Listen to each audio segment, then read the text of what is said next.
if you wanted to write books about all the things that I have studied, there would be no end to the book. Let's go there to Ecclesiastes chapter 12, verse number 12. This little quote about the books is in I think, verse number 11. He's talking about the philosophy. And he says, well, here's the conclusion. The words of the wise men are like, how do you pronounce that? Goads? It's like something that penetrates into your mind, something gets as nails. It's something that, if you read the things that the wise men have written, he's acknowledging something here, that human wisdom and the things that you read and study and you go to school for, and you're in the philosophy classes and the leadership classes and the training classes. And so here is the wise man, Solomon, saying it is true that the wisdom of human beings, the wisdom of wise men, can strike into your heart, strike into your mind like a nail going through your skull. He's not criticizing that. He's saying, well, it's a good thing. As nails fasten the masters of assemblies, which are given from one shepherd. And further, not only that, not only do they penetrate, but further, by these, my son, be admonished of making many books, there is no end. If you put all this wisdom together and you collected it, and by the way, you do know that Solomon spent, the Bible calls him the wise man, he spent his whole life researching all the wisdom of humanity, figuring out every little angle, every little nuance, from everything, from not only philosophy, but making money, the whole thing. He studied it all. And he said, quite honestly, the making books about all this, putting it all together, chronicalizing it, would be an endless task. There is what? No end. And much study this is a good thing for you students to get a hold of. Because you may need this verse sometimes when your mother or your father is pushing you to study. You can say, do you not know, mother, what the Bible says? This was one of my favorite verses when I was growing up. And it says this, and much study is a weariness of the flesh. I ought to be getting a little reaction here from somebody. It's a weariness. Don't take that off. It is a weariness of the flesh. So, the very next verse.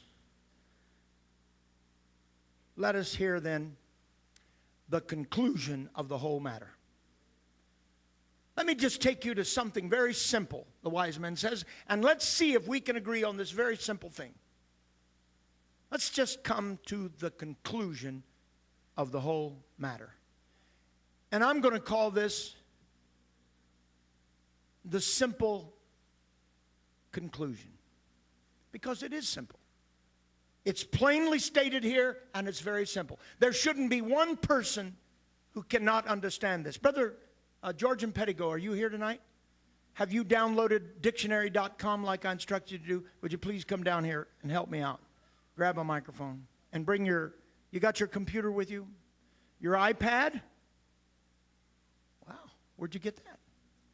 That's not my iPad, is it? That's your own iPad? You bought it? Wow. Here, set over here if you would, please. No, set way over there on the other side. You set right here, Georgian. That gets better. That looks better, doesn't it? All right. How's that feel, Georgian? That was a good, you bumped him right on over there. Clear way on down there. That was good, man. That was slick, too. We arranged that. All right. You got your dictionary.com? All right, let's look up the word simple. You know how to operate that yet? All right, good. The word simple. It should be simple for you. We're going to see tonight. We're not going to deal with the complicated thing because, Brother Lindsay, of the writing of books, there would be no end. So if we got into philosophy or we got into business or we got into science or we got into some kind of chemistry or we got into this or we got into that, we've got into food, whatever. Men's preferences, we could write books and we all could just become weary with the studying. But now we're going to try tonight just for a few minutes before you and I both pass out. We got to get the air conditioner fixed. I got people calling from all over the country worried about us not having any air conditioning. But they haven't sent any offerings in yet, so I... All right, we're going to read now some definitions. There's quite a few of them, isn't there? So just go through them. Let's try number one. Simple. Adjective. Easy to understand, deal with, use, etc. Yeah, go to the next one. Not elaborate or artificial. Plain. Not elaborate, no, plain. Go. Not ornate or luxurious. All right, number 4. Unaffected, unassuming, modest. That's pretty good. Number 5. Not complicated. I kind of like that one, don't you? Not complicated. So what we're going to try to agree on is not complicated. What is that, number 5? That's number Read 5. number 6. Not complex or compound. That's almost the same thing. It's not compound. Number 7. Occurring or considering alone, mere, bare. Oh, I like that. Let's isolate it. It's something simple. We're just going to take one particular thing and we're going to isolate it. That's pretty good, isn't it? And consider it what? Considered alone. Considered alone. It makes it easier. We're just going to take one thing and consider it alone. All right? Try number 8. Free of deceit or guile. Sincere. Yeah, free of deceit. Well, that's okay. I want to preach that, but let's skip that. Common or ordinary. No, that's not good. Where are we at? Number 11? We're on number 10. 10. Not grand or sophisticated. Even simple. Have you noticed even simple is complicated? It's hard to get to simple, really. All right, you got another one? Humble or lowly. Humble or that wouldn't have fit. Inconsequential or rudimentary. Rudimentary, inconsequential. Unlearned or ignorant. No, we can't use that. Well, wait, what was that again? Unlearned or ignorant. I'm tempted. Let's go. Yes. Lacking mental acuteness or sense. What? Could you talk a little slower? I'm on number 14. Well, that's beside the point. Talk slow on 14. Lacking mental acuteness or sense. What's the last one? The last word? Sense. Sense? Like brain? Sense? Yeah, like sense. Okay. Is there another one? Mm-hmm. Unsophisticated, naive, or credulous. No. Let's go with 7. God's perfect number. So here is dictionary.com definition for simple, number 7. You got it? All right, read it for me, Brother Georgian. Occurring or considered alone, mere or bare. We're going to reduce this down, Solomon says, to just one thing, something considered alone. And I'm going to try to challenge you tonight in the next few minutes to just see that at the end of the day, when all of us are finished with our considerations and our analysis and maybe even our disagreements or our griping or fussing or whatever, we come to something that's very simple. Considered by itself, it's easy to understand. Let us then hear the conclusion of the whole matter. Is that what the Bible says? Let us hear the conclusion of the whole matter. Put everything out there. Let's bring it down to the bottom line. And what is it that the great wise man, the preacher, says for us as just the bottom line thing? Fear God and keep His commandments. For this is, do I have anybody here tonight? For this is what? The whole duty of man. Read it with me. Let us hear the conclusion of the whole matter. Fear God and keep His commandments, for this is the whole duty of man. It's surprising lately how many people have come up and said, Brother Mooney, to me, just along the road this summer, saying, Brother Mooney, I don't know, so many things. Even preachers have said this. I'm confused. I'm just struggling with this. But I want to tell you something, Brother Mooney. What I want, and I've had people in this church say this to me, what I just am struggling for is I just want to be saved. We've had preachers from this pulpit that just have put it right down there to the bottom line. I want to be saved. Well, what is it that we could say about that desire, that hunger within the heart? A person who wants to be saved, what is the simple thing? If we just threw everything else aside, Brother Georgian, and we just considered one thing, isolated it, what would it be? Well, the great wise men said this would be it, that you should fear God and keep his commandments, for this is the whole duty of man. Now, is anybody here that could agree with that? This would be a good place for you to raise your hand and say, I agree with that. How many believe it's the word of the Lord? How many can just understand that?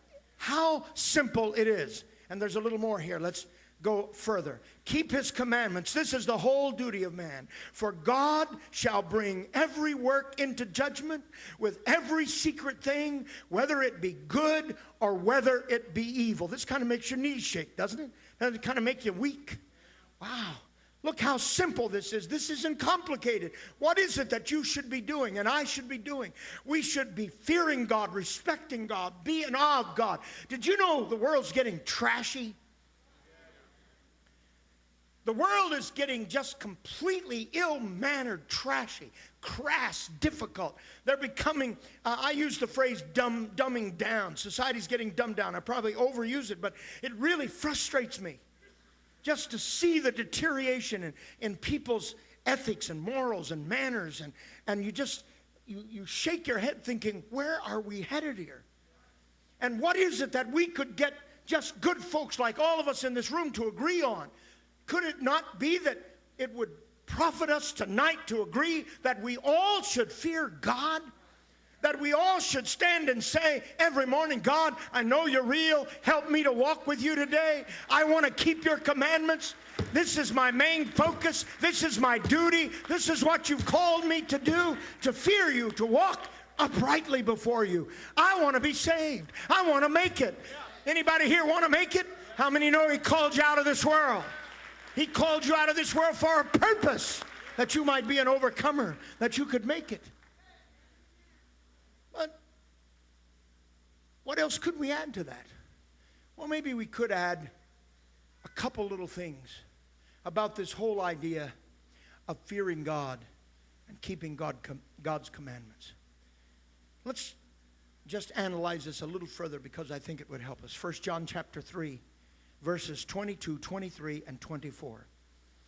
Now, what I want to say to you next, if the whole duty of man is to fear God and keep his commandments, then we need to look at the kind of the context of it, the texture of it. Because you could memorize that verse and still not be in the flow of actually attempting to please God or to keep his commandments and to be obedient to him. So let's see what John says in 1 John chapter 3 and verse, I believe, starting at 22. And whatsoever we ask, all right. Is that in 1 John chapter 3, verse 22? All right. What does 23 say? 23. And this is his commandment. And this is his commandment. That we should believe on the name of his Son. That we should believe. Now this, remember, we're simplifying. What is the whole duty of man? That we should fear God and keep his commandments. Now John puts a little aspect to the word commandment. What should we do? Keep his commandments. Believe in him. This is his commandment. What is the commandment that we should most be concerned about? That we should believe on the name of his Son, Jesus Christ. On the name of his Son, Jesus Christ. Whosoever believeth shall be saved. Whosoever believeth not shall be damned. Is that pretty simple? So what is this commandment? What if we're just coming to the bottom line, simplicity, what is this commandment? The commandment is that we should believe upon the name that is above every name. Believe on that name. Did John say what it was? Believe on that name, Jesus. On that name, Jesus. On that name, Jesus. And love one another as he gave us commandment. Somebody here want to be saved? Then you're going to have to fear God, keep his commandments, know what the central focus of the word commandment should be about, believe on the name, and also we should consider another factor here, that we obey his commandments, that, well, read verse 24, see what happens there. And he that keepeth his commandments And he that keepeth his commandments dwelleth in him, and he in him. And hereby we know that he abideth in us by the Spirit which he hath given us. So, believe on Jesus Christ, keep his commandments, fear God. You say, well, okay, I'm almost there. I thought this was supposed to be simple. Well, let's go to Revelation, chapter number 22 and verse 14. And we can kind of add a third thing. Obey